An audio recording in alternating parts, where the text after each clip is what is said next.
est tombée amoureuse d'un faux Brad Pitt. Or, au départ, je n'ai jamais trompé mon mari de ma vie, parce que je suis en fait une femme bienveillante, je ne suis pas folle ou niaise, comme certains le prétendent et le disent, l'écrivent sur les réseaux sociaux. J'ai juste voulu aider une personne. Voici Anne, 53 ans, qui s'est fait donc arnaquer par des escrocs. C'est l'arnaque au sentiment. Donc cette dame, 53 ans, a été arnaquée de plus de 800 000 euros. Elle est passée donc dans l'émission d'Harry Rosenmack et ça a été donc un buzz absolu. Tout le monde s'est moqué d'elle, tout le monde l'a prise pour une idiote, tout le monde lui renvoie des messages, tout le monde voilà, est très malveillant avec elle, alors qu'elle a eu le courage en fait de dénoncer. Et comme elle explique en fait, c'est que dans l'émission 7 à 8, ils ont parlé que de le fait qu'elle s'est fait arnaquer par un faux Brad Pitt. C'est ça vraiment le danger. Et c'est ça qui ressort en fait des réseaux. Elle s'est fait arnaquer, c'est une idiote. Alors que cette dame a fait quand même 3 tentatives de suicide.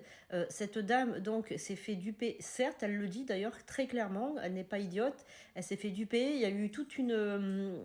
en fait, si vous préférez, les escrocs ont usé de stratégies vraiment d'escroquerie, mais vraiment très profondes, avec des faux passeports, des fausses photos, enfin des choses comme ça. Cette dame n'était pas au fait de tout ce qui est, on va dire, intelligence artificielle, le deepfake, etc. Elle ne connaît pas, c'était quelque chose de très nouveau pour elle. Et donc, du coup, effectivement, les escrocs sont passés, si vous voulez, à l'as, quoi. Elle a douté plus d'une quarantaine de fois, mais voilà. Donc, elle s'est fait duper. Et en fait, ce qu'elle veut dire, parce qu'elle a réagi, ça c'est tout à fait normal, l'émission n'est plus disponible, elle a fait arrêter l'émission. Elle va mener de porter plainte contre sa banque parce que ils ont toléré au fait ses virements. C'est des grosses sommes d'argent.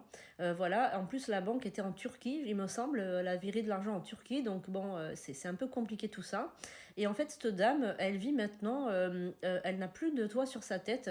Elle vit, comme elle dit, elle a des valises, elle a des dans un garde-meuble de 6 mètres carrés. Elle n'a plus rien. Et donc, au lieu de lui apporter de la bienveillance et de l'aider et de remercier pour son geste, parce qu'en fait, en faisant ça, elle veut montrer que l'arnaque au sentiment a de beaux jours devant elle, l'escroquerie a de beaux jours devant elle, surtout au niveau des brouteurs, etc. Parce que ce n'est pas la première. Pensez aussi à celle qui pensait se marier avec David Hallyday. C'est une autre personne, évidemment, voilà.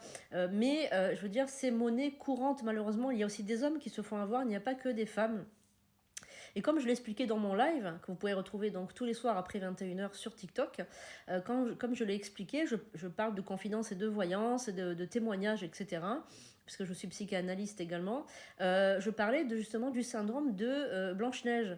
Le syndrome de Blanche-Neige, c'est le prince charmant, c'est-à-dire qu'il est passé comme une espèce de prince charmant, avec de grandes déclarations d'amour, etc. Enfin bref, tout le monde peut tomber dans le panneau, à un moment de faiblesse, de vulnérabilité, tout le monde peut tomber dans le panneau. Donc moi, je redis, je maintiens force à Anne, j'espère qu'elle va se relever, j'espère que les gens vont lui envoyer des messages bienveillants, de soutien. En tout cas, je le fais par cette vidéo. Anne, recevez tout mon soutien, voilà, de notre communauté aussi, parce que nous, on est vraiment dans la bienveillance, et j'espère vraiment que vous allez vous en sortir, voilà. En tout cas, tout mon respect à Anne, merci pour ce témoignage. Force à vous.